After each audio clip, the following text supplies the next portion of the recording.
les gens veulent conquérir le pouvoir d'État. Peut-être c'est les méthodes qu'ils utilisent qui ne sont, qui sont, comment on appelle ça, voilà, qui sont désuets, qui sont vieux, vraiment, qui datent de Mathusalem. Sinon, ils veulent conquérir le pouvoir d'État. Ce qu'il faut leur faire comprendre, c'est que la seule manière de conquérir le pouvoir d'État aujourd'hui en Côte d'Ivoire, c'est les élections. C'est les élections. Je comprends qu'aujourd'hui en Côte d'Ivoire, pour participer à une élection présidentielle, il faut beaucoup de milliards. Il faut beaucoup de milliards. Et quand tu n'es pas dans le jeu politique, c'est difficile pour toi de véritablement tisser ta toile sur le terrain et véritablement convaincre des militants pour pouvoir demander aux gens de te voter. Ça, c'est aussi ça la base. Parce qu'aujourd'hui, avec tout le vuvuzela qu'on a vu au PDCI, avec tout la grande pompe qu'ils ont pris pour, il se trouve aujourd'hui que le PDCI est poussé par des problèmes de financement. Le PDCI n'a que trois régions. Ils n'ont pas trop de mairies non plus. Ils n'ont pas beaucoup de députés aussi. Donc ça fait que le financement des partis politiques, en fonction des électeurs qui vous élisent, fait que le financement des partis politiques est faible aujourd'hui. Donc ça fait qu'aujourd'hui, le jeu démocratique, quelque part, est un peu biaisé. Un peu biaisé parce que les opposants n'ont pas les moyens.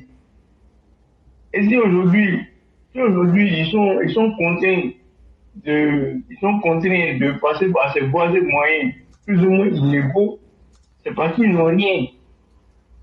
C'est parce qu'ils n'ont rien. Il faut dire la vérité, ils n'ont rien. Ils ne peuvent pas financer une campagne électorale. Ils ne peuvent pas faire d'élection. Donc, qu'est-ce qu'il faut faire? Il faut porter la réflexion autrement pour dire comment faire pour véritablement équilibrer le jeu démocratique. Parce qu'on doit dire que le jeu démocratique, par les élections et comment on appelle ça, par le nombre de votants et le nombre de militants qui vous élisent, mais les oppositions sont handicapées. Ils pourront jamais rivaliser avec le parti au pouvoir parce qu'ils n'en ont pas les moyens. Mais au lieu de dire ça clairement pour dire véritablement, nous, on n'a pas les moyens de compétir avec vous, aidez-nous, trouver des voies des moyens pour qu'on puisse jouer au moins le jeu démocratique, pour qu'on puisse relever le niveau de la démocratie. Là, au moins, ça peut se discuter.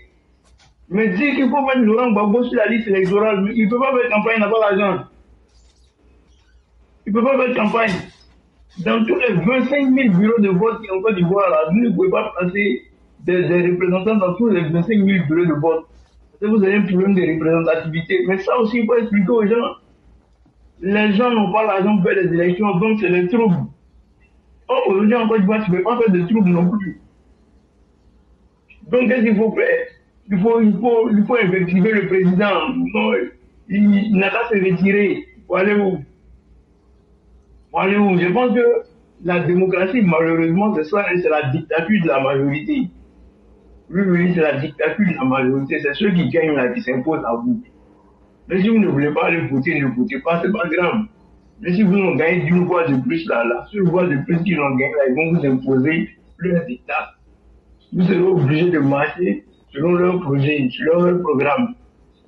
Mais le vrai point de l'opposition, moi je pense que c'est le manque de finances. C'est le manque de moyens financiers. Et comme ils ont déjà gouverné et qu'ils n'ont pas beaucoup de crédibilité, c'est difficile de pouvoir lever des fonds pour pouvoir financer une campagne électorale aujourd'hui pour des opposants qui véritablement n'ont rien montré dans leur méthode, dans leur gestion du pays. Donc, si aujourd'hui on est en train de... Si aujourd'hui ça patine, quand le président Ouattara était dans l'opposition, mais il savait ce sur quoi il comptait en fait. Parce que nous, effectivement, on savait que faire une campagne présidentielle, c'est très difficile. Ça, c'est un. Parce que déjà, faire une tournée de tous les 31 régions, c'est très compliqué. Et de là encore, à aller financer. Parce que le folklore de la campagne qu'on voit là, c'est pas ça le plus gros du financement en fait. Mais je te dis, éclaireur, que le jour du vote, les partis politiques qui véritablement doivent se faire représenter dans chaque bureau de vote doivent déposer au moins le milliard sur la table le jour du vote. Donc, demande au peuple essayer de sortir un milliard un seul jour de vote, jour que tu es sûr de ne pas gagner.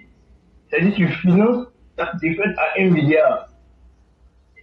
Comment est-ce que vous voulez que les gens soient sereins? Ils n'ont pas de sérénité. Ils n'ont aucune sérénité. Même en lançant le ballon d'essai Babo, ils savent très bien que le gros problème n'est pas là. Mais comme ils refusent de rentrer dans les vrais sujets, comme ils refusent véritablement de discuter, parce que on le sait très bien, lorsqu'il y a une décision de justice, ça se règle soit par une loi d'amnistie, ou bien ça se règle par des compromis politiques. Ils le savent, ce n'est pas des manifestations de rue, ce n'est pas des marches. C'est-à-dire, c'est des marches, vous pouvez marcher de Paris à Abidjan, mais ça ne changera rien. Mais ils le savent, ils savent très bien. Mais ils veulent essayer de faire ce qu'on appelle, comment on appelle ça, le rapport de force. Alors qu'aujourd'hui, les rapports de force, ils n'en ont pas les moyens de financer leur rapport de force. Ils n'en ont pas la capacité, ils n'ont pas la mobilisation nécessaire, ils ne peuvent pas tenir ce rôle d'opposition-là. Ce qui est difficile, c'est que quand tu as été au pouvoir, et puis redevenir opposant, c'est compliqué. Hein. C'est très, très, très, très compliqué. Parce que tu perds toute crédibilité d'abord en te retrouvant dans l'opposition. Et puis pour reconquérir tes électeurs, si les classiques seront là, mais les classiques ne sont pas nombreux. C'est ceux qui sont là qui sont nombreux, les indécis. Ce sont ceux qui sont les plus nombreux. Et il y a aussi les militants et surtout là, ceux qui vont d'un point A à un point B, ceux qui sèchent leurs habits là où le soleil brille. Ce sont ceux qui sont les plus nombreux. Donc, après tout, l'opposition aujourd'hui n'a pas les moyens. Lui, ils n'ont pas les moyens. Moi, je pense qu'il faut mettre ça sur la table pour voir comment il faut équilibrer notre système démocratique. Le président a demandé qu'il faut qu'on réduise le financement des partis politiques parce que les partis politiques ont échoué dans l'éducation de leurs militants. Comment un parti politique qui éduque ses militants voit ces mêmes militants en train de casser des bûches? C'est que vous avez échoué, donc l'argent qu'on vous donne là, vous ne le prenez pas pour les former, vous prenez pour faire quoi? C'est-à-dire le petit argent qu'on vous donne là, vous prenez encore pour aller faire payer. C'est-à-dire vous prenez d'éduquer vos militants à l'initiative démocratique, vous prenez ce petit argent encore pour aller faire payer. Mais comment on peut s'en sortir? Comment des gens comme ça peuvent continuer c'est-à-dire de manger l'argent du contribuable sans véritablement apporter ne serait-ce qu'un début de résultat de ce qu'on leur demande? On demande de former vos militants, de leur apprendre ce que c'est que le jeu démocratique, de leur apprendre à accepter d'avoir le fair play électoral, de comprendre que l'élection ce n'est qu'un jeu. On peut perdre comme on peut gagner. Et ça se prépare, ça ne se décrète pas. Ce n'est pas, comme Sali le disait, ce n'est pas en implorant Dieu que les gens iront voter pour toi. Non. Il faut véritablement déployer des stratégies sur le terrain pour que les gens soient convaincus de ton projet. Mais si tu ne le fais pas, faut pas seulement attendre Dieu. Non. Il faut prendre Dieu et tous les anges. Donc à descendre. Mais tant que les gens ne comprendront pas ton projet, ils ne se voteront pas. Donc, les opposants ou les oppositions ont du mal. Ils ont du mal à s'imposer, ils ont du mal à véritablement... Ils ne se retrouvent pas dans ce jeu démocratique-là.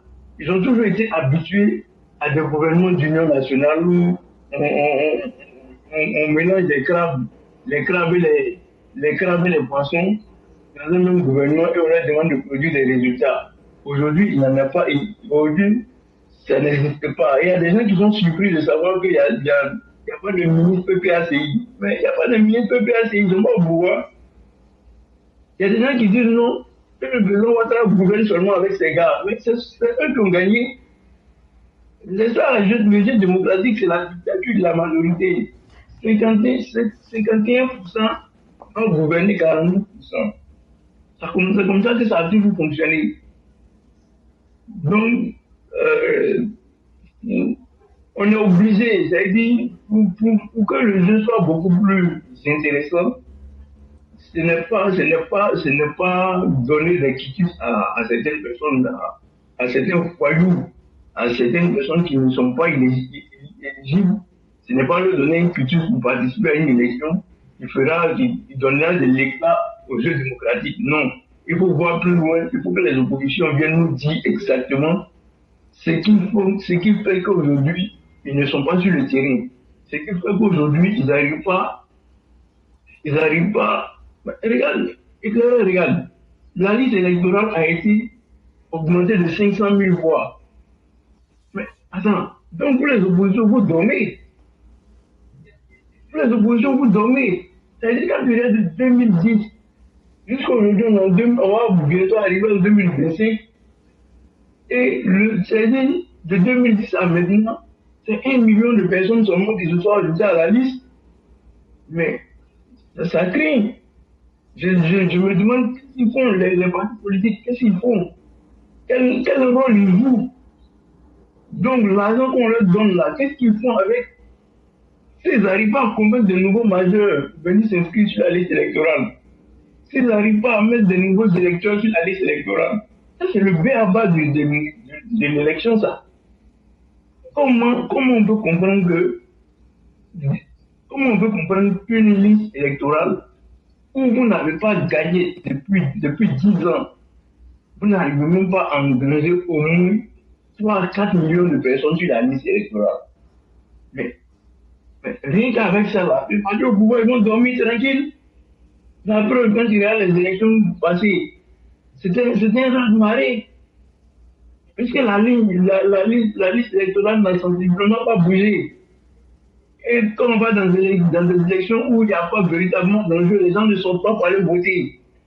Mais comment vous voulez véritablement que le jeu démocratique soit équilibré?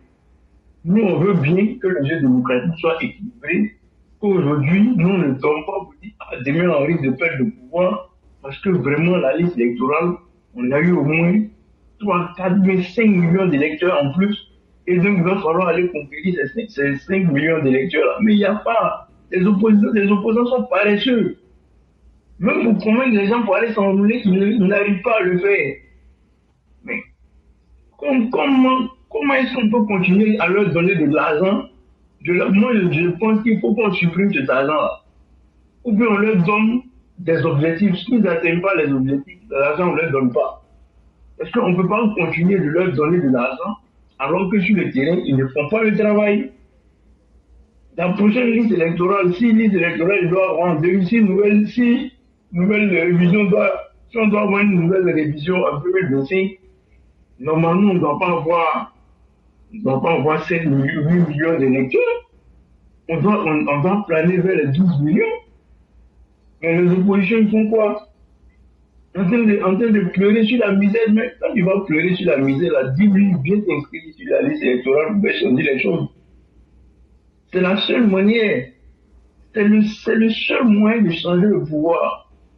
Ce n'est pas en allant pleurer, en allant dire aux gens, oui, vous voyez, c'est ceci, non, dites-leur, essayez de leur convaincre de venir s'inscrire sur la liste électorale. Donnez-leur goût à faire de la politique, à venir prendre des décisions politiques en votre faveur. Mais éclaireur, si les oppositions n'arrivent pas à étoffer ne serait-ce que la liste électorale, c'est qu'ils ont échoué. Et avec cet échec-là, moi je pense qu'on doit couper tous les financements des partis, de ces partis fainéants-là, qui n'arrivent pas véritablement à fédérer les gens autour de la liste de ces élections. Donc pour l'instant, je m'arrête là. Et si quelqu'un d'autre a quelque chose à ajouter. Vraiment, merci beaucoup le Premier ministre. J'aimerais rebondir sur la question même du financement des partis politiques.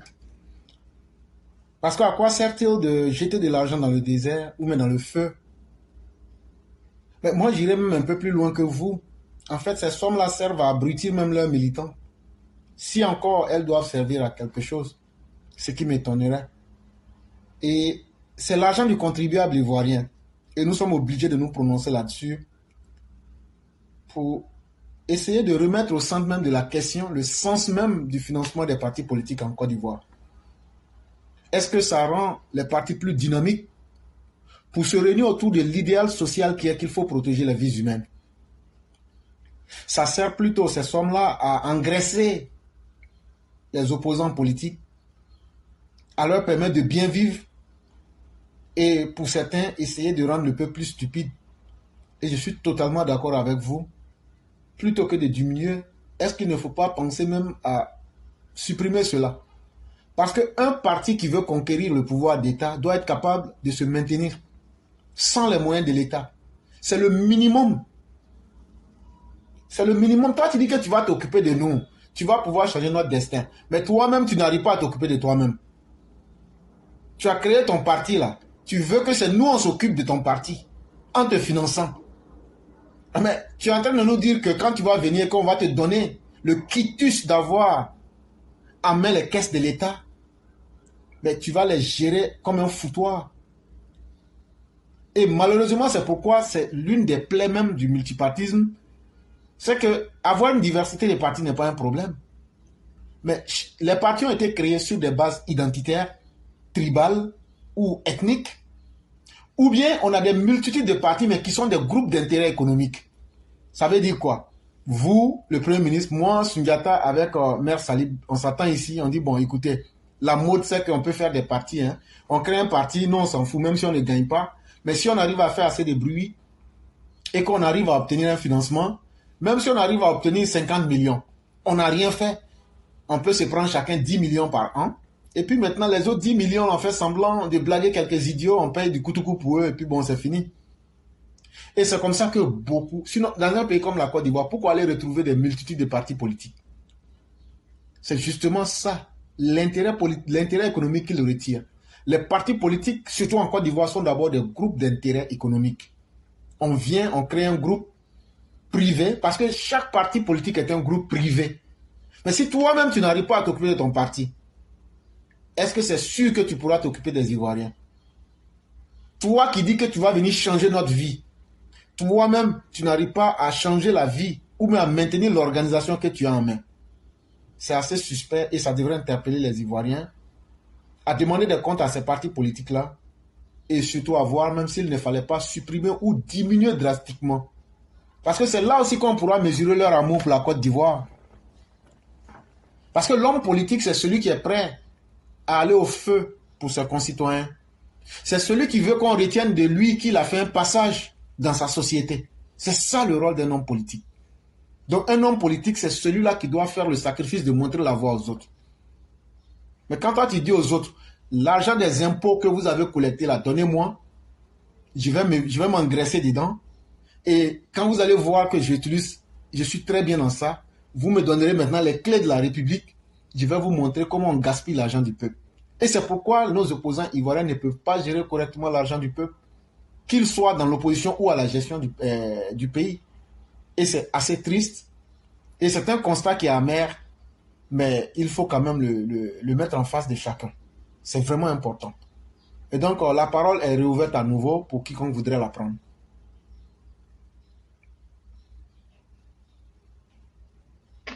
Allô? Oui, bonsoir le concurrent. Allô? Oui. Oui, bonsoir. Oui. Donc, vous avez la parole. Alors, je vous remercie de me donner la parole une fois de plus. Attends, avant que Sundiata ne prenne la parole, moi, je vais lui poser une question. Comme lui, il est bien ancré dans les histoires du parti politique, là. Sundiata, le concurrent, dis-nous, c'est sur quelle base les partis politiques sont financés, en fait, en Côte d'Ivoire? Personnellement, je n'ai vraiment pas trop de détails là-dessus. Okay. Mais par contre, ce que je sais, je crois que ceux qui ont des élus, en tout cas, ont un financement. Mais la base, je n'ai pas trop d'informations précises là-dessus. Effectivement, dans certains pays, euh, ça doit être dans l'ordre de 50 centimes ou bien de 35 centimes par électeur, en fait. Quand tu as une voix, cette voix-là est convertie en bon, l'euro pour faire dans les pays européens. Chaque voix, chaque électeur qui te vote, c'est des euros que cela te rapporte et c'est en fonction des voix que tu as dû cumuler lors des élections qu'on fixe le financement de ton parti. En fait. C'est-à-dire la capacité que tu as eue à mobiliser les gens dans les urnes. Ce sont ces gens-là qui ont voté pour toi là. Ce sont eux, leurs voix qui sont transformées en argent, comptant et qu'on vous donne pas. Mais pour la Côte d'Ivoire, je ne sais pas, après ça, il poser la question. Effectivement, ce que vous dites, sans aussi être un expert dans le domaine, je sais que les partis politiques sont financés à partir de leur représentativité dans les élections. Et notamment, les subventions qui sont affectées aux partis et aux groupements politiques en fonction du nombre de suffrages exprimés en faveur à l'occasion des élections législatives. Aussi, il y a une subvention qui est affectée aux partis politiques proportionnellement au nombre de sièges obtenus à l'Assemblée nationale. Il y a une subvention aussi qui est encore accordée aux groupes parlementaires proportionnellement au nombre de députés inscrits. Et la première subvention accordée aux partis et aux groupements politiques ayant obtenu au moins 10% des suffrages exprimés à l'occasion des élections législatives. Et là encore, le montant de la subvention est alloué aux partis et aux groupements politiques chaque année par la loi des finances qui représente 1/1000 du budget de l'État. C'est 1/1000, le budget de l'État globalement, on le prend, on le divise par 1000. Maintenant, le 1/1000, on prend ça. Et maintenant, en fonction de la représentativité des partis politiques et des détails que je viens de donner, on leur donne ces subventions-là. Et elles sont proportionnellement réparties en fonction de la taille des partis politiques. Et donc, voilà un peu comment c'est fait. Je ne sais pas si peut-être l'information a été utile ou même si tu as pu trouver quelque chose dedans. Mais quand on va finir aussi, j'ai un document sur ça. Oui, voilà, j'ai un document de 8 pages aussi en PDF. Je vais t'envoyer ça aussi. Sauf si les gens voulaient que je lise ça. Sauf si les gens voulaient que je lise ça en direct, je peux le faire aussi. Voilà, comme ça permet aux gens quand même de savoir. Voilà, puisque nous sommes dans un monde. Voilà, donc je vais lire. Assemblée nationale, direction des archives. Loi relative au financement sur fonds publics des partis et groupements politiques et des candidats à l'élection présidentielle et abrogeant la loi numéro 99-969 du 14 décembre 1999. Chapitre 1. Dispositions générales. Article 1er. Les dispositions de la présente loi concernent le financement des partis et groupements politiques régulièrement déclarés et celui des candidats à l'élection présidentielle. Chapitre 2. Titre. Financement des partis et groupements politiques. Article 2. Le financement accordé aux groupements et partis politiques est destiné à leur permettre de bénéficier de fonds publics pour, conformément à l'article 14 de la Constitution, concourir à la formation de la volonté du peuple et à l'expression du suffrage. Article 3. Le montant de la subvention allouée aux partis politiques et groupements est fixé chaque année par la loi de finances et représente 1/1000 du budget de l'État. Article 4. Ce financement se répartit comme suit. Petit 1. Une subvention affectée aux partis et groupements politiques en fonction du nombre de suffrages exprimés en leur faveur à l'occasion des élections législatives. Petit 2. Une subvention affectée aux partis et groupements politiques proportionnellement au nombre de sièges obtenus à l'Assemblée nationale. Petit 3. Une subvention affectée aux groupes parlementaires proportionnellement au nombre de députés inscrits en leur sein. Article 5. La première subvention accordée aux partis et groupements politiques ayant obtenu moins de 10% des suffrages exprimés à l'occasion des élections législatives. Elle est répartie proportionnellement au nombre de suffrages obtenus par chaque parti et groupement politique aux élections législatives. Cette subvention équivaut 2/5 du financement. Article 6. La seconde subvention est accordée aux partis politiques ou groupements politiques proportionnellement au nombre de sièges obtenus à l'Assemblée nationale. Cette subvention représente 2/5 du financement. Article 7. La troisième subvention est accordée aux groupes parlementaires au prorata du nombre de députés inscrits en leur sein. Elle représente 1/5 du financement. Article 8. Dans le cas des candidatures communes entre plusieurs partis ou groupements politiques, notamment sur la base de listes communes, les suffrages obtenus sont répartis au prorata du nombre de sièges. Chapitre 3. Financement des candidats à l'élection présidentielle. Article 9. Les candidats à l'élection présidentielle bénéficient d'une subvention exceptionnelle. Le montant de cette subvention est inscrit dans la loi de finances de l'année de l'élection présidentielle. Article 10. Ce financement est accordé aux candidats ayant obtenu au moins 10% des suffrages exprimés à l'élection présidentielle. Il comprend 2 subventions. La première subvention est une subvention forfaitaire. La seconde est une subvention complémentaire. Article 11. La subvention forfaitaire est accordée à part égale à tous les candidats ayant obtenu au moins 10% des suffrages exprimés à l'élection présidentielle. Elle équivaut aux 2/5 du financement. Article 12. La subvention complémentaire est affectée proportionnellement au nombre de suffrages obtenus par chaque candidat. Elle représente 3/5 restant du financement. Chapitre 4. Contrôle de l'utilisation du financement public. Article 13. Aucun parti ou groupement politique ne peut recevoir directement ou indirectement des contributions financières ou des aides matérielles provenant de personnes morales, de droit public ou de sociétés nationales à participation publique. Il est également interdit aux partis et groupements politiques et aux candidats à l'élection présidentielle de recevoir, accepter, solliciter ou agréer des dons, des présents, des subsides, offres ou tout autre moyen émanant d'entreprises, d'organisations ou de pays étrangers. Article 14. Par dérogation du Code pénal des impôts, le financement des partis et groupements politiques et des candidats à l'élection présidentielle n'est pas assujetti à l'impôt sur le revenu. Ça y est, on leur donne de l'argent cadeau. Article 15. Les partis ou groupements politiques bénéficiant du financement de l'État au titre de la présente loi doivent publier leurs comptes chaque année. Article 16. Chaque parti ou groupement politique subventionné est tenu de déposer au début de l'exercice budgétaire les noms, prénoms et adresses des responsables de la gestion de ses finances et de son patrimoine. Article 17. Les partis ou groupements politiques doivent faire figure dans leurs comptes les noms et adresses de toutes les personnes physiques qui leur auront accordé des libéralités. Article 18. Au 31 mars de l'année suivant celle au cours de laquelle le financement est octroyé, les partis ou groupements politiques bénéficiaires doivent remettre à la Cour des comptes un rapport comptable de leurs dépenses et recettes, accompagné d'un état de patrimoine certifié par un expert comptable agréé. Article 19. Lors de l'examen des comptes, la Cour des comptes peut entendre les responsables des partis ou des groupements concernés. Article 19. À l'issue de l'examen des comptes, la Cour des comptes établit un rapport adressé au président de la République. Copie de ce rapport est communiquée au président de l'Assemblée nationale, au ministre chargé de l'administration et du territoire, ainsi qu'au ministère chargé de l'économie et des finances.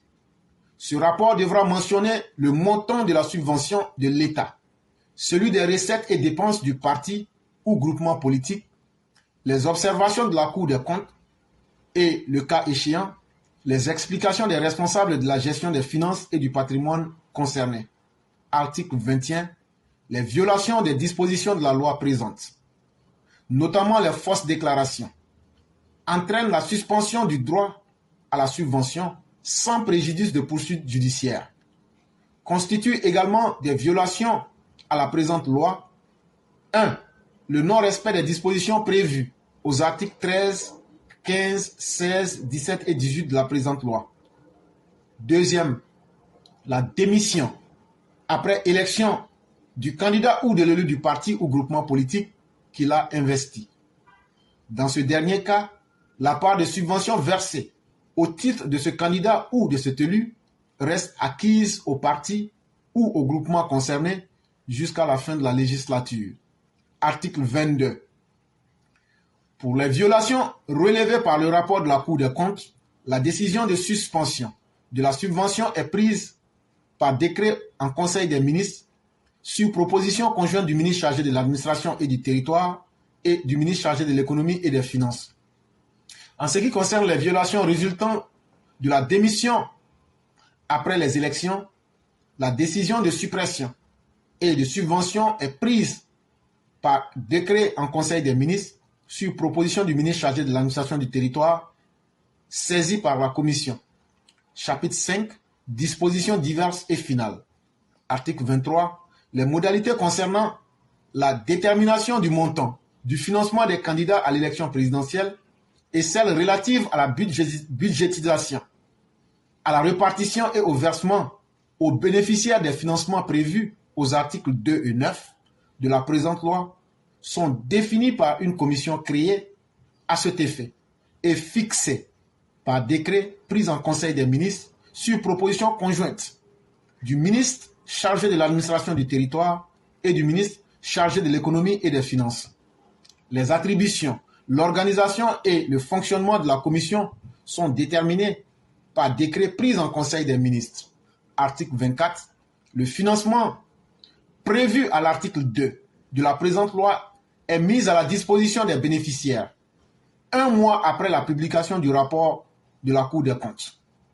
En ce qui concerne le financement des candidats à l'élection présidentielle prévu à l'article 9 de la présente loi, il est à la disposition des bénéficiaires 3 mois après la proclamation officielle des résultats de l'élection présidentielle par le Conseil constitutionnel. Article 25. Les modalités d'application de la présente loi sont fixées par décret pris en Conseil des ministres.